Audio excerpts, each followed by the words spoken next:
Hello, I'm Chef Alma. Welcome to my space. Today I'll be sharing with you how I make my Afang soup. I schooled in the University of Port Harcourt and I mostly learned from natives around me. I practiced, and when I got into the hospitality industry, I perfected my craft. So today I'll be sharing with you tips and tricks I've learned over the years in perfecting this pot of soup. For peppers, I've discovered using a variety of peppers elevates the taste and the aroma of your soup. So I always ensure to use Cameroon pepper, yellow peppers, and red peppers. I always use stockfish because it elevates the taste and the aroma of the soup. It's salty on its own, so I use less salt at the end of the day. Quality palm oil. The quality of your palm oil determines the end product of your pot of soup. So ensure to use the best palm oils you can find. Traditionally, shelled periwinkles are used, but most people don't enjoy doing the tedious work of shelling the periwinkles in their soups.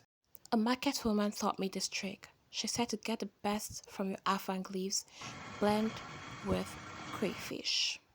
So I never stopped doing that when I realized she was right. Traditionally, the afang is pounded and the water leaves chopped with a knife, but do whatever makes your work easier. I always make sure my stock is almost dry. This is because the water leaf has a lot of water in it and it releases its juice once it hits the fire. This ensures that your soup is not too watery and not too dry either. I always use three kinds of fish in my afang soup. That is the stockfish, the dried catfish, and the smoked fish. This doesn't just pile up on your flavor profile, but it gives you a richer and better tasting soup. Don't forget to taste and adjust your seasoning to your preference. We'll be having this with some pounded yam. Traditionally, you make use of a mortar and pestle, but today I'll be making use of a food processor. Like I said, do whatever makes your work easier and faster.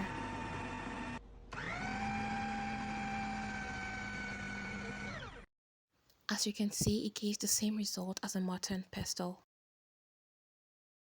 We are in the season of fresh fruits right now, so I serve all my meals with fresh fruits or juices. So I'm just making this pineapple and orange fruit juice with a touch of ginger for the zing. I really like spicy stuff, so I tend to add something spicy in everything I make. The juice was quite good, the pineapple was sweet, the orange was sweet as well, and I really enjoyed every bit of it. I served it up with some ice to keep it cold and fresh, and I served up my afang soup. Dishes like this make me excited about the diversity of cultures around us because you get to experience different kinds of food, different ethnicity, and different things that people from those places enjoy. If you made it this far, I am grateful because this is something I've been wanting to do for the longest of time and I kept on procrastinating, and I'm super excited that I finally started. Thank you so much for watching my video and thank you for engaging. Have a good day.